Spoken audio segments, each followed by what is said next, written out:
ವಾಕ್ಯಕ್ಕೆ ಸ್ವಲ್ಪ ಹೊತ್ತು ಕೂತ್ಕೊಳ್ಳೋಣ. ಕೊರಿಂಥಿಯರಿಗೆ ಬರೆದ ಪತ್ರದಲ್ಲಿ 2 ಕೊರಿಂಥಿ 6ನೇ ಅಧ್ಯಾಯ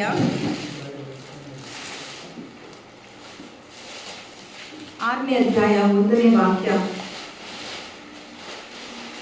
ಈ ಸಮಯದಲ್ಲಿ ನಮ್ಮೊಬ್ಬೊಬ್ಬರಿಗೂ ಕೊಡುವಂತ ಈ ವಾಕ್ಯವಾಗಿದೆ.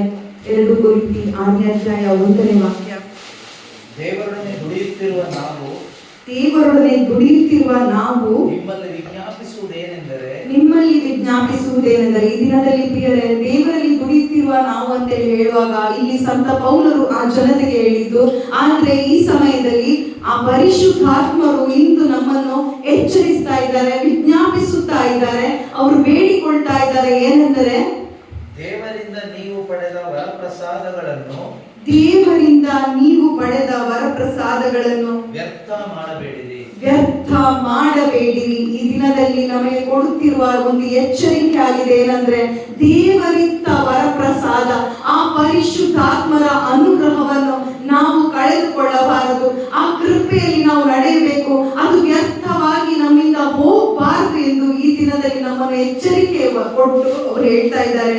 ಸುಪ್ರಸನ್ನತೆಯ ಕಾಲದಲ್ಲಿ ನಿನ್ನನ್ನು ಆಲಿಸಿದೆನು, ಉದ್ಧಾರ ದಿನದಂದು ನಿನಗೆ ನೆರವಾದೆನು ಎಂದಿದ್ದಾರೆ ದೇವರು. ಇದೇ ಆ ಸುಪ್ರಸನ್ನತೆಯ ಕಾಲ, ಇದೇ ಆ ಉದ್ಧಾರದ ಸುದಿನ. ಹೌದು ಪ್ರಿಯರೇ, ಇದೊಂದು ಸುದಿನವಾಗಿದೆ, ಇದೊಂದು ನೂತನ ದಿನವಾಗಿದೆ. ಉದ್ಧಾರ ಮಾಡುವಂತಹ ಆ ಕರ್ತರು ಇಲ್ಲಿದ್ದಾರೆ. ಯೇಸು ಕ್ರಿಸ್ತರು ನಮ್ಮ ಮಧ್ಯದಲ್ಲಿದ್ದಾರೆ. ಆ ಕರ್ತರು ನಮ್ಮನ್ನು ಉದ್ಧರಿಸಲೆಂದು, ಹೇಗೆ ಜಕ್ಕಾಯನನ್ನು ಉದ್ಧರಿಸಲು ಯೇಸು ಕ್ರಿಸ್ತರು ಬಂದರು. ಆದರೆ ಅವನು ಮಾಡಿದ್ದು ಒಂದೇ, ಅವನ ಹೃದಯದಿಂದ ಅವನು ಬಯಸಿದ್ದು ಯೇಸುವನ್ನು. ಈ ಸುಪ್ರಸನ್ನತೆಯ ಕಾಲದಲ್ಲಿ ಹೇಗೋ ಜೀವಿಸಿರ್ಬೋದು ನಿನ್ನೆಯ ದಿನ ತನಕ, ಆದರೆ ಈ ದಿನದಲ್ಲಿ ನಾವು ಹೇಗೆ ಜೀವಿಸ್ತೇವೆ ಅದು ತುಂಬಾ ಮುಖ್ಯವಾಗಿದೆ ಪ್ರಿಯರೇ.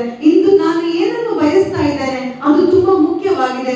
ಇಂದು ನಮ್ಮ ಹೃದಯದಲ್ಲಿ ಒಂದೇ ಒಂದು ಬಯಕೆ ಆಗಲಿ ಪ್ರಿಯರೇ. ಇಂದು ಒಂದೇ ಒಂದು ಬಯಕೆ, ಯೇಸುವೆ ನಾನು ನಿಮ್ಮನ್ನು ನೋಡ್ಬೇಕು, ಯೇಸುವೆ ನಾನು ನಿಮ್ಮನ್ನು ಅನುಭವಿಸ್ಬೇಕು, ಯೇಸುವೆ ನಾನು ನಿಮ್ಮ ಜೊತೆಗೆ ನಡಿಬೇಕು, ಯೇಸುವೆ ನಾನು ನಿಮ್ಮೊಂದಿಗೆ ಇರಬೇಕು. ಇದು ನನ್ನ ಚಿತ್ತವಾಗಿದೆ. ಹೌದು, ಇದು ತಂದೆ ದೇವರ ಚಿತ್ತ ಕೂಡ ಆಗಿದೆ ಪ್ರಿಯರೇ. ಇಂದು ಪರಿಶುದ್ಧಾತ್ಮರು ನಮ್ಮಲ್ಲೂ ಕೂಡ ಅದನ್ನೇ ವಿಜ್ಞಾಪಿಸ್ತಾ ಇದ್ದಾರೆ, ಅದನ್ನೇ ಬಯಸ್ತಾ ಇದ್ದಾರೆ. ನಾವು ಕೂಡ ಅದೇ ರೀತಿಯಲ್ಲಿ ಇರಬೇಕೆಂದು ದೇವರು ಬಯಸ್ತಾ ಇದ್ದಾರೆ. ಏಕೆಂದರೆ ಲೂಕನ ಶುಭ ಸಂದೇಶದಲ್ಲಿ 19ನೇ ಅಧ್ಯಾಯದಲ್ಲಿ ನಾವು ನೋಡಿದ್ರೆ, ಲೂಕನ ಶುಭ ಸಂದೇಶ 19ನೇ ಅಧ್ಯಾಯ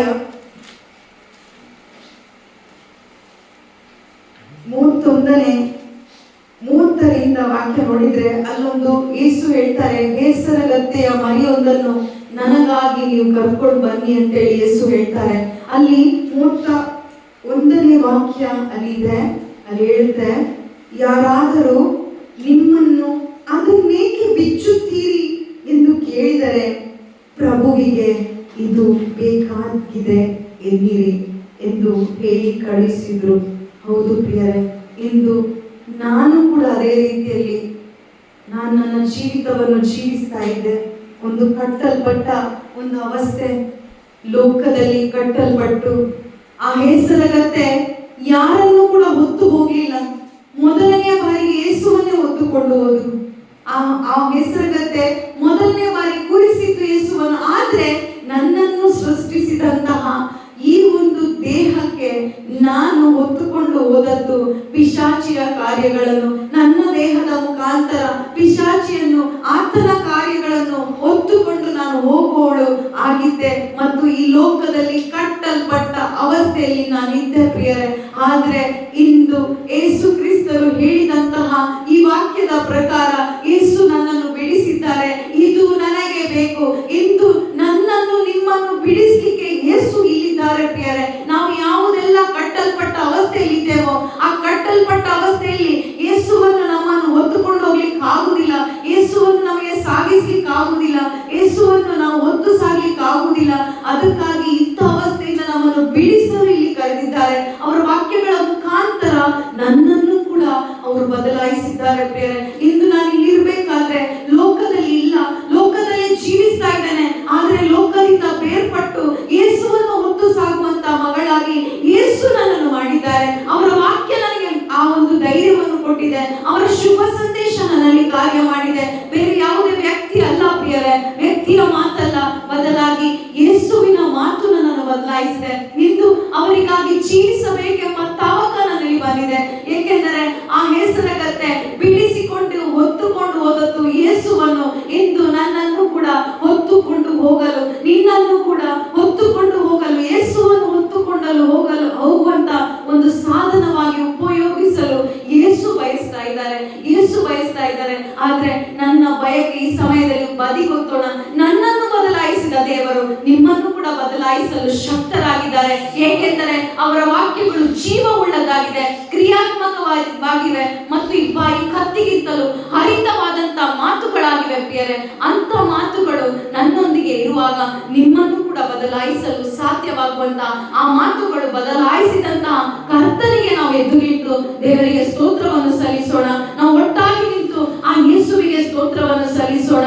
ಹೌದು, ಇಂದು ನನ್ನನ್ನು ಕಟ್ಟಲ್ಪಟ್ಟ ಕತ್ತಿಯಾದ ನನ್ನನ್ನು ಬಿಡಿಸಿ ಕರೆದಿರುವ ಆ ಯೇಸುವನ್ನು, ಅಪ್ಪನನ್ನು ನಾವು ಒಟ್ಟಾಗಿ ಸ್ತುತಿಸೋಣ. ಎದ್ದು ನಿಂತು ಹಾಲೆಲೂಯ, ಯೇಸುವೆ ಸ್ತೋತ್ರ, ಯೇಸುವೆ ವಂದನೆ ವಂದನೆ ವಂದನೆ, ಯೇಸುವೆ ಆರಾಧನೆ, ಯೇಸುವೆ ಮಹಿಮೆ ದೇವ, ಸ್ತೋತ್ರ ಸ್ತೋತ್ರ ಸ್ತೋತ್ರ. ಇದು ಸುಪ್ರಸನ್ನತೆಯ ಕಾಲ, ಇದು ಉದ್ಧಾರದ ದಿನ. ಇಂದು ನೀವು ಯಾವುದೆಲ್ಲ ಅವಸ್ಥೆಯಲ್ಲಿದ್ದೀರೋ ಅವಸ್ಥೆಗಳಿಂದ ಬಿಡಿಸುವಂತ ಒಂದು ಕಾರ್ಯ ಈ ದಿನದಲ್ಲಿ ವಾಕ್ಯದ ಮುಖಾಂತರ ಯೇಸು ಮಾಡಲಿದ್ದಾರೆ. ಆ ಒಂದು ಕಾರ್ಯಕ್ಕಾಗಿ ದೇವರಿಗೆ ಸ್ತೋತ್ರವನ್ನು ಸಲ್ಲಿಸೋಣ. ಹಾಲೆಲೂಯ, ಯೇಸುವೇ ಸ್ತೋತ್ರ ಸ್ತೋತ್ರ ಸ್ತೋತ್ರ ಸ್ತೋತ್ರ ಸ್ತೋತ್ರ ಸ್ತೋತ್ರ.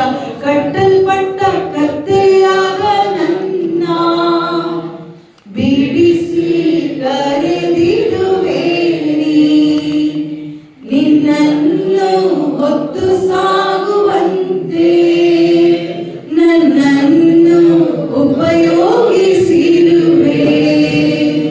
ಕಟ್ಟಲ್ಪಟ್ಟ ಕತ್ತೆಯಾದ ನನ್ನ ಬಿಡಿಸಿ ಕರೆದಿರುವೆ ನೀ, ನಿನ್ನನ್ನು ಹೊತ್ತು ಸಾಗುವಂತೆ ನನ್ನನ್ನು ಉಪಯೋಗಿಸಿರುವೆ.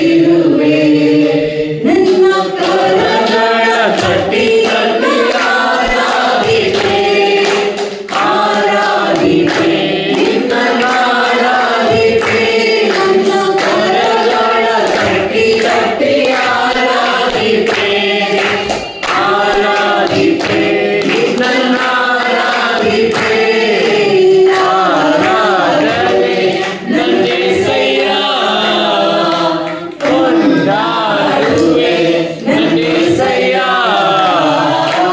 ಆರಾಧನೆ ನನ್ನೇಸಯ್ಯ, ಕೊಂಡಾಡುವೆ ನನ್ನೇಸಯ್ಯ. ಆರಾಧನೆ ನನ್ನೇಸಯ್ಯ, ಕೊಂಡಾಡುವೆ ನನ್ನೇಸಯ್ಯ. ಹೌದು ಪ್ರಿಯರೇ, ಕಟ್ಟಲ್ಪಟ್ಟ ಅವಸ್ಥೆಯಲ್ಲಿ ನಮ್ಮನ್ನು ಯಾರು ಕೂಡ ಯೋಚಿಸಲಿಲ್ಲ. ಆದರೆ ಯೇಸು ಅವರ ಶಿಲುಬೆ ಯಾತನೆಯ ಮರಣದ ಮೂಲಕ ಆ ಕೊನೆಯ ಕ್ಷಣದವರೆಗೂ ನನ್ನನ್ನು ಯೋಚಿಸಿದ್ರು, ನನ್ನನ್ನು ಪ್ರೀತಿಸಿದ್ರು, ನನ್ನ ಬಗ್ಗೆ ಆಲೋಚಿಸಿದ ಆ ಯೇಸುವನ್ನು ನೋಡೋಣ. ಈ ಸಮಯದಲ್ಲಿ ನಾವು ಆಡ್ತೇವೆ, ನನ್ನ ಯೋಚಿಸಿದ್ದೇನೆ, ನನ್ನ ಪ್ರೀತಿಸಿದ್ದೇನೆ, ನನಗಾಗಿ ನಿನ್ನ ಜೀವವನ್ನು ಕೊಟ್ಟೆ. ಹೌದು ಪ್ರಿಯರೇ, ಇಂದು ಈ ಲೋಕದ ಅವಸ್ಥೆಯಿಂದ, ಪಾಪದ ಅವಸ್ಥೆಯಿಂದ, ಬಂಧನದಿಂದ ನಮ್ಮನ್ನು ಬಿಡಿಸಿ ಆ ಯೇಸು ಕ್ರಿಸ್ತನು ಉದ್ಧರಿಸಿದ್ದಾರೆ. ನನ್ನನ್ನು ಯೋಚಿಸಿದಂತಹ ಕರ್ತನೇ ನಿಮಗೆ ಸ್ತೋತ್ರ ಅಪ್ಪ. ಅದು ಯಾತಕ್ಕೂ ಬಾರದಂತಹ ಆ ಹೆಸರನ್ನು ಉಪಯೋಗಿಸಿ ಇಂದು ಅಪ್ಪ ಈ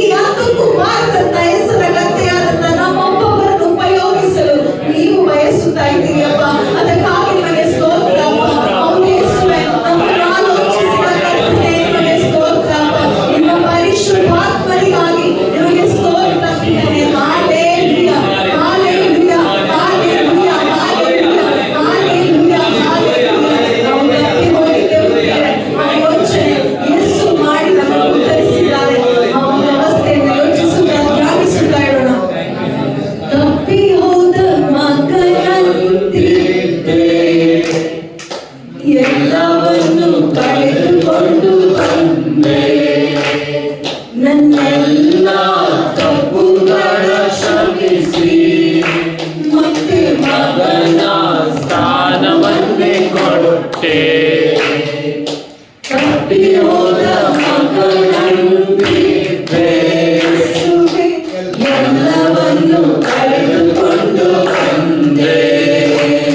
ನನ್ನೆಲ್ಲ ತಪ್ಪುಗಳ ಕ್ಷಮಿಸಿ ಮತ್ತೆ ಮಗನ ಸ್ಥಾನವನ್ನೇ ಕೊಟ್ಟೆ. ಪುಟ್ಟ ಕರಗಳ ಕಟ್ಟಿಯನ್ನು ಆರಾಧಿಪೆ, ಆರಾಧಿಪೆ, ನಿನ್ನ ಆರಾಧಿಪೆ. ಕರಗಳ ತಟ್ಟಿ ತಟ್ಟಿ ಆರಾಧಿಪೆ, ಆರಾಧಿಪೆ, ನಿನ್ನ ಆರಾಧಿಪೆ. ಆರಾಧನೆ ನನ್ನೆಸೆಯ, ಕೊಂಡಾಡುವೆ ನನ್ನೆಸೆಯ. ಆರಾಧನೆ ನನ್ನೆಸೆಯ, ಕೊಂಡಾಡುವೆ ನನ್ನೆಸೆಯ. ಒಂದು ಬೇಸರಗತ್ತೆ ಕಟ್ಟಿ ಬಿಡಿಸಿ ಆದ ನಂತರ ಯೇಸು ಹೊಂದಿಕೊಂಡು ಸಾಗಿದ ನಂತರ ಮತ್ತೊಮ್ಮೆ ಮರಳಿ ಅದನ್ನು ಕಟ್ಟಿ ಹಾಕಲಾಯಿತು. ಆದ್ರೆ ನಮ್ಮನ್ನು ಮತ್ತೆ ಕಟ್ಟಿ ಹಾಕಲು ಅಲ್ಲ, ಬದಲಾಗಿ ಅವರ ಪರಿಶುದ್ಧಾತ್ಮರನ್ನು ಕೊಟ್ಟು ನಿತ್ಯಕ್ಕೂ ಜೀವಿಸಲು, ಬಿಡುಗಡೆ ಹೊಂದಿದವರಾಗಿ ನಾವು ಜೀವಿಸಲು ಅಪ್ಪನ ಕರದಲ್ಲಿ ನಮ್ಮನ್ನು ಇಟ್ಟಿದ್ದಾರೆ. ಪ್ರಿಯರೇ, ಪುಟ್ಟ ಕರಗಳನ್ನು ತಟ್ಟಿ ತಟ್ಟಿ ನಾವು ಆರಾಧಿಸೋಣ, ಏಕೆಂದರೆ ಅವರ ಕರದಲ್ಲಿ ನಮ್ಮನ್ನು ಮೇಲೆತ್ತಿ ಇಟ್ಟಿದ್ದಾರೆ. ಏಕೆಂದರೆ ಈ ಲೋಕಕ್ಕಾಗಿ ಜೀವಿಸಲು ಅಲ್ಲ, ಬದಲಾಗಿ ಯೇಸುವಿಗಾಗಿ ಜೀವಿಸಲು. ಅಂದು ಬೇಸರಗತ್ತೆಯ ಮೇಲೆ ಯೇಸು ಇರುವಾಗ, ಬೇಸರಗತ್ತೆ ಮೇಲೆ ಯೇಸು ಇರುವಾಗ ಅದಕ್ಕೆ ಸನ್ಮಾನ ದೊರಕಿತು. ಪ್ರಿಯರೇ, ಇಂದು ನನ್ನ ಒಳಗಡೆ ನನ್ಗೇನಾದ್ರೂ ಈ ದಿನದಲ್ಲಿ ಯೇಸುವಿನ ಅನುಭವ ಆಗ್ತಾ ಇದೆಯಾ? ಯೇಸುವಿನ ಅರಿವಾಗ್ತಾ ಇದೆಯಾ? ಯೇಸು ಯಾರೆಂದು ಗೊತ್ತಾ? ವಾಕ್ಯ ಏನೆಂದು ಗೊತ್ತಾ? ಅದೆಲ್ಲವೂ ದೇವರ ಕೃಪೆ ಮಾತ್ರವೇ ಆಗಿದೆ. ಪ್ರಿಯರೇ, ಆ ಕೃಪೆಗಾಗಿ ದೇವರಿಗೆ ಸ್ತೋತ್ರವನ್ನು ಸಲ್ಲಿಸೋಣ. ನಾವು ಯಾರು ಕೂಡ ಯೋಗ್ಯರಲ್ಲ, ನಾವು ಯಾರು ಕೂಡ ಯೋಗ್ಯರಲ್ಲ. ಬದಲಾಗಿ ಅವರ ಕೃಪೆಗಾಗಿ ವರ್ಣಿಸಲು ಅಸಾಧ್ಯಕರವಾದ ಆ ಕೃಪೆಗಾಗಿ ದೇವರಿಗೆ ಸ್ತೋತ್ರವನ್ನು ಸಲ್ಲಿಸುತ್ತಾ ನಾವು ಹೇಳೋಣ. ಅಪ್ಪ, ನಿನ್ನರಲ್ಲಿ ನಾನು ಜೇಡಿ ಮಣ್ಣಾಗಿರುವಾಗ, ಆ ಜೇಡಿ ಮಣ್ಣಲ್ಲಿ ನೀನು ಒಳ್ಳೆ ಪಾತ್ರೆಯ ಮಾಡಿರುವೆ ಅಯ್ಯ. ಅಪ್ಪ, ನಿನ್ನರಲ್ಲಿ ನಾನು ಜೇಡಿ ಮಣ್ಣಾಗಿರುವಾಗ, ಆ ಜೇಡಿ ಮಣ್ಣಲ್ಲಿ ನೀನು ಒಳ್ಳೆ ಪಾತ್ರೆಯ ಮಾಡಿರುವೆ ಅಯ್ಯ. ನನ್ನ ಕರಗಳ ತಟ್ಟಿ ತಟ್ಟಿ ಆರಾಧಿಪೆ, ಆರಾಧಿಪೆ, ನಿನ್ನ ಆರಾಧಿಪೆ. ಕರಗಳ ತಟ್ಟಿ ತಟ್ಟಿ ಆರಾಧಿಪೆ, ಆರಾಧಿಪೆ, ನಿನ್ನ ಆರಾಧಿಪೆ. ಆರಾಧನೆ ನನ್ನೆಸೆಯ, ಕೊಂಡಾಡುವೆ ನನ್ನೆಸೆಯ. ಆರಾಧನೆ ನನ್ನೆಸೆಯ, ಕೊಂಡಾಡುವೆ ನನ್ನೆಸೆಯ. ಆರಾಧನೆ ನನ್ನೆಸೆಯ, ಕೊಂಡಾಡುವೆ ನನ್ನೆಸೆಯ. ಆರಾಧನೆ ನನ್ನೆಸೆಯ, ಕೊಂಡಾಡುವೆ ನನ್ನೆಸೆಯ. ಆರಾಧನೆ ನನ್ನೆಸೆಯ, ಕೊಂಡಾಡುವೆ ನನ್ನೆಸೆಯ. ಆರಾಧನೆ ನನ್ನೆಸೆಯ, ಕೊಂಡಾಡುವೆ ನನ್ನೆಸೆಯ. ಆರಾಧನೆ ನನ್ನೆಸೆಯ, ಯೇಸುವನ್ನು ನೋಡುತ್ತಾ ಕೊಂಡಾಡುವೆ ನನ್ನೆಸೆಯ. ಹಾಲೆಲೂಯಾ. ಯೇಸುವೇ, ನಿಮಗೆ ಸ್ತೋತ್ರ.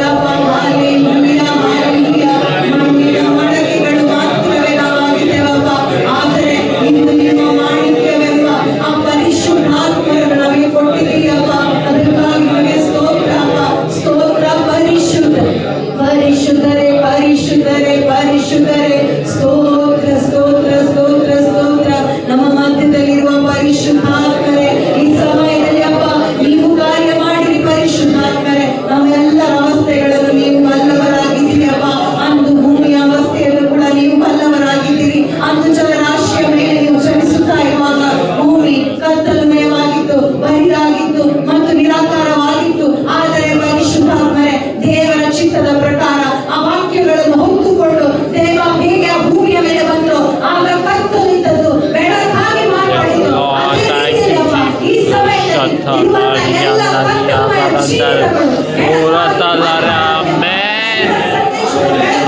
Hallelujah, hallelujah.